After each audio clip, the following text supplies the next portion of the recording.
we went from this to this right here. Ayan.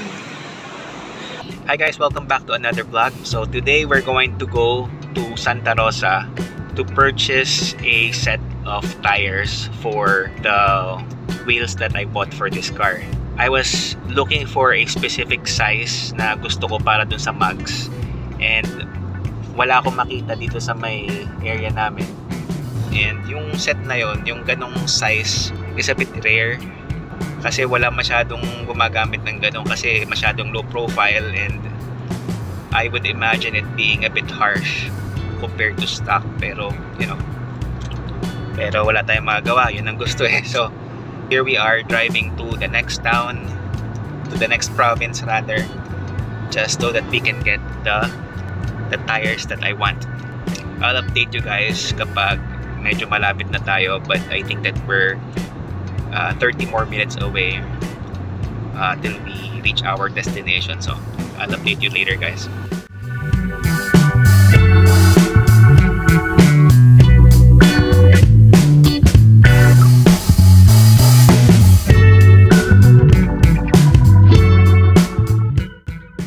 So there you go, Santa Rosa, 1 more kilometer. We are almost there. And one other thing guys, I just had my tint installed. Yan, naka-greenish tint ako with heat rejection. In a couple of days, I'll be out with my review. Ang gamit ko na brand is Phantom. I'll be out with the review in a couple of days. In 500 meters, take exit 38 towards Santa Rosa. Alright. In 400 meters, your destination will be on the right. Okay, so 400 meters to go. Nandun na tayo sa shop where we are going to be meeting the seller.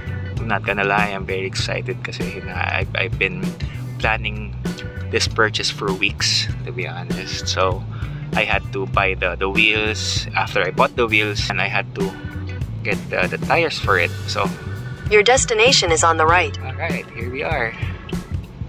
Nasaan ba yun? Yung bago kong tires, yan. And 19540. Tabing cook lang yan, boss. Sige po. 19540. First one done. 3 more to go. Tapos papa-install na rin natin sila. Ayan yan. This is pretty much how it's going to look once installed. So ayan.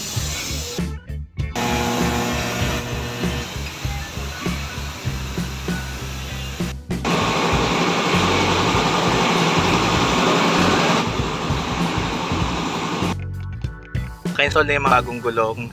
We'll head for home. We'll head back to Lipa, and then I'll wash the car, and then hopefully tomorrow I'll be able to show you guys how the whole thing looks like.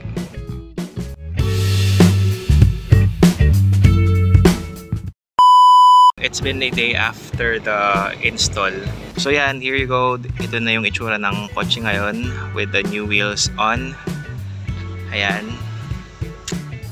So tell me guys what you think on the comment section as to how the car looks right now. Ayan.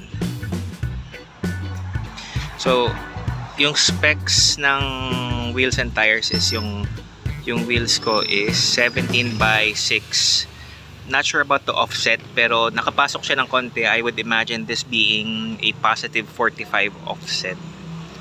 Kasi check this out. Ayan. Pasok na pasok siya sa wheel well. Hindi siya nakalabas or anything like that. And as far as the tires are concerned, I installed a set of 19540. Again, R17 na tires. So yan, that's how the car looks right now. In a couple of days,